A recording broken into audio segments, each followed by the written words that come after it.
Hi மக்களே, இன்றைக்கி என்னென்னா சண்டேனாலே நம்மளுக்கு செம ஹாப்பியாக போகக்கூடிய ஒரு நாள் தான் இன்றைக்கி. அதுவும் மட்டும் இல்லாமல் எங்கள் அப்பாவோட பிறந்த நாள். Happy birthday daddy. நல்லா ஹாப்பியாக என்ஜாய் பண்ணுங்க டாடி. அப்புறம் இன்றைக்கி நம்ம காலையில் எங்கே போகிறோன்னா, சண்டேனாலே நான்வெஜ் இல்லைன்னா அது அவ்வளோதான், சண்டே மாதிரியே இருக்காது. அதனால் நம்ம எல்லா ஐட்டத்தையும் போய் வாங்க போகிறோம். போய் பார்க்கலாம் என்னெல்லாம் வாங்கிட்டு வந்திருக்கேன்ட்டு.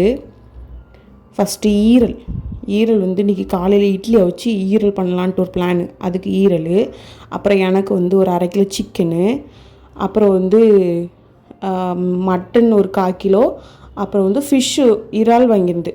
இறால் ஒரு எவ்வளோன்னு தெரில, அதுக்கு அளந்து கொடுக்கல, சும்மா கொடுத்தாங்க 300 ரூபா. அவனுக்காக தம்பிக்காக 2 மீன் ஃப்ரீயாக வேறு கொடுத்தாங்க. ஒரு பாறை மீனும் ஒரு அயில மீனும் கொடுத்தாங்க. இது எல்லாத்தையும் இவ்வளோ வாங்கியிருக்கிய அப்படின்னு பார்த்தா இன்றைக்கி சமைக்க போகிறதில்ல. எங்களுக்கு சென்னையில் புயல் வரப்போகுதுன்னு சொல்லியிருக்காங்க. சப்போஸ் புயல் பெருசாக வந்துட்டுனா வெளியே போயிட்டு கிடக்கிறதுக்கு எரிச்சலாக இருக்கும். அதனால் இப்போவுமே எல்லாத்தையும் வாங்கி கழுவி நீட்டாக ஃப்ரீசரில் வச்சுருவேன். அப்புறம் இன்றைக்கி மட்டன் மட்டும் தான் சமைப்பேன். அப்படியே ஒரு 5 மணி போல் கொஞ்சம் கடைக்கு ஜாமானம் வாங்க போயிட்டோம். அங்கே போயிட்டு ஸ்நாக்ஸு, பால், காப்பி குடிக்கிறதுக்கு எல்லாம் வாங்கிட்டு வந்தோம். இவன் அங்கே போய் இருந்துட்டு ஒரு லெமனை ஆட்டை போட்டு வந்துட்டான்.